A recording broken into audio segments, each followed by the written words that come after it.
Inspire. Action.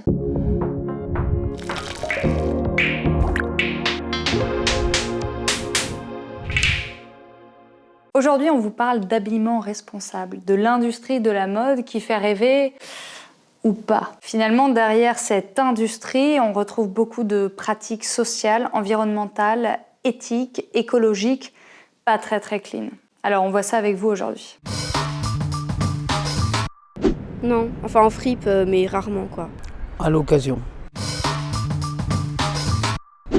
Non. Peut-être la consommation excessive de vêtements. C'est avoir moins de vêtements, mais des vêtements de qualité.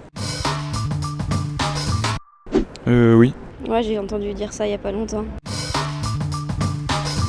Malheureusement, je vais vers ce qu'il y a de moins cher, mais aussi qui me plaît, et je sais du coup forcément que c'est fabriqué dans des conditions pas très clean, quoi. La fast fashion, c'est le fait de sortir des collections à des prix abordables quasiment chaque semaine. C'est la recette qui a fait le succès de marques comme Zara, H&M ou Primark. Pour s'assurer que nous, les clients, continuons à revenir et donc à dépenser toujours plus d'argent dans leurs boutiques, ces marques jouent sur des vêtements de piètre qualité qui ne durent pas longtemps. L'économie nous l'a bien appris, l'une des solutions pour vendre à bas coût, c'est de produire en masse. Et bien souvent dans des pays en développement afin de bénéficier de main-d'œuvre bon marché. Dans le documentaire de True Cost, réalisé en 2015, il est dit que dans les années 1960, 95% des vêtements portés aux États-Unis étaient produits aux États-Unis, alors que maintenant seuls 3% le sont encore, le reste étant fabriqué dans les pays du tiers-monde dans des conditions de travail inhumaines. Les grosses entreprises mettent le couteau sous la gorge des directeurs d'usines qui le mettent à leur tour sous la gorge de leurs employés. Selon le rapport Global Saver Indexes 2018,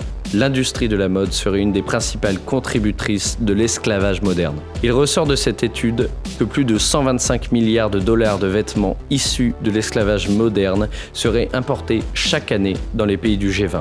Aujourd'hui, plus de 40 millions de personnes à travers le monde, dont 70% de femmes, seraient réduites à une forme d'esclavage moderne. C'est une question de bon sens. Derrière un t-shirt Primark à 2 €, il est difficile d'imaginer que l'on va trouver une personne travaillant dans de bonnes conditions. Il y a forcément de l'exploitation quelque part pour justifier des coûts aussi bas. N'oublions pas non plus les risques pour la santé des personnes qui travaillent dans les champs, avec des pesticides toxiques, des colorants cancérigènes. Les consommateurs et consommatrices occidentaux sont donc invités à soutenir les marques transparentes dans leur chaîne d'approvisionnement. Les textiles sont une source majeure de production de microplastiques. Et quand on sait que ces microplastiques sont une des sources les plus polluantes de nos océans, on a tout intérêt à les limiter. Alors oui, il est certain qu'il existera toujours des textiles dits techniques dont on aura besoin, avec des produits synthétiques, des matériaux synthétiques, potentiellement issus de microfibres plastiques. Mais ce n'est pas le seul polluant malheureusement, puisque même dans une fibre en chanvre, en lin, on peut avoir des colorants, des additifs, des choses qui finiront par polluer tout autant le fond de nos océans. De plus, aujourd'hui, les marques se retrouvent bien souvent avec des stocks gigantesques de produits invendus, comme H&M qui aurait plus de 4 milliards d'euros de produits invendus, dont 80 tonnes de vêtements qui seraient ainsi brûlés chaque année car le stockage, ça coûte cher. 15% seulement des vêtements sont aujourd'hui recyclés. Alors concrètement, quelles sont les solutions pour réduire l'impact de la mode sur l'environnement ? Nos vêtements sont constitués de plusieurs sortes de fibres. Nous avons les fibres naturelles, artificielles et synthétiques. Les fibres naturelles végétales sont généralement biodégradables et confortables. Il s'agit du coton, du lin et du chanvre par exemple. Il y a également les fibres naturelles d'origine animale, telles que la laine ou la soie. Les fibres artificielles, quant à elles, sont produites à partir de ressources naturelles, mais en utilisant des procédés chimiques. Attends, je t'arrête tout de suite. Fibre naturelle, ok, c'est bien.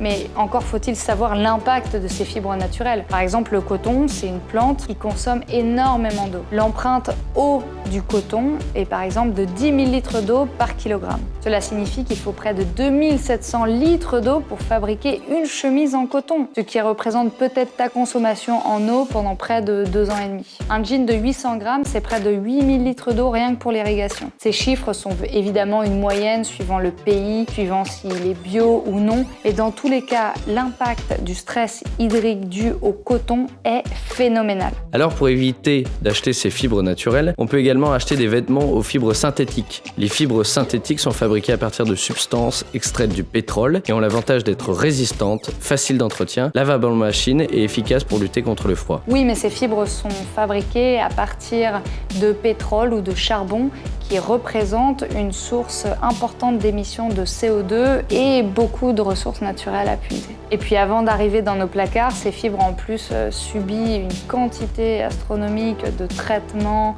de colorants, etc. qui les rend peu recyclables. Par an, ces nanoparticules de plastique qui peuvent être évacuées avec l'eau de la machine à laver, ça représente presque 50 milliards de bouteilles plastiques. Une des solutions pour réduire l'impact de ces microfibres, c'est d'utiliser un filet qui, pendant le lavage en machine à laver, va essayer d'en récupérer un maximum. Mais cela ne résout pas tout. Bien que le coton conventionnel soit à éviter, le coton BioGots peut éventuellement être envisagé. Sa culture utilise les énergies naturelles et 2 fois moins d'eau. Le lin et le chanvre restent les fibres les plus écologiques et moins polluantes, surtout le chanvre français. Elles sont produites localement et ne nécessitent pas beaucoup d'irrigation. Oui, mais encore une fois, cela ne résout pas le problème de la surconsommation. Il y a déjà suffisamment de vêtements dans le monde pour qu'on n'ait pas besoin d'en refabriquer. On peut toujours réussir à trouver de nouveaux vêtements suivant nos besoins, mais on peut d'abord se tourner vers la seconde main. Les magasins vintage et les friperies sont de nouveau à la mode. Profitez-en et laissez libre cours à votre imagination. Ou alors, si vous vous rendez à un entretien d'embauche, un mariage ou n'importe quel autre événement auquel vous n'avez pas l'habitude de vous rendre, n'hésitez pas à emprunter les vêtements à votre entourage. C'est encore moins cher et plus éthique. 1. Portez les vêtements que vous possédez déjà, soyez créatifs et vous allez pouvoir inventer différentes sortes de tenues avec les mêmes vêtements. 2. Réparez vos vêtements existants au lieu d'en acheter de nouveaux. 3. Achetez de seconde main. Il y a quantité de friperies certainement autour de chez vous et de belles pépites à aller dégoter. 4. Empruntez des vêtements à vos amis tout simplement, ou au pire vous pouvez en louer pour les grandes occasions. 5. Faites donc des vêtements que vous ne portez plus, et puis si vraiment vous voulez supporter des filières de petits créateurs qui font les choses bien, ou de vêtements dont vous avez absolument besoin et que vous ne trouvez pas en seconde main, ou qui ne seraient pas forcément appropriés, comme par exemple des culottes menstruelles, eh bien renseignez-vous pour aller trouver des marques les plus éthiques, saines et écologiques possibles. Encore une fois, sur cette thématique, on s'aperçoit bien que le refuser et le réduire est bien plus important que toutes les alternatives qu'on pourra trouver pour atténuer l'impact de cette industrie, de cette mode qui porte dans ses occurrences même tout le constat du problème. Alors pour retrouver des applications très pratiques, eh bien allez sur notre Instagram Edeni ou Hélène de Vespel et abonnez-vous pour suivre nos stories, voir comment on peut réussir à faire ces arbitrages au quotidien. On le voit aussi pendant nos formations de manière bien plus approfondie, professionnelle, radicale, concrète. Et puis évidemment sur nos réseaux sociaux, que ce soit le blog, que ce soit Facebook et puis surtout sur les vidéos Edeni. Donc abonnez-vous pour être sûr de ne pas louper la prochaine. Et moi je vous dis à bientôt.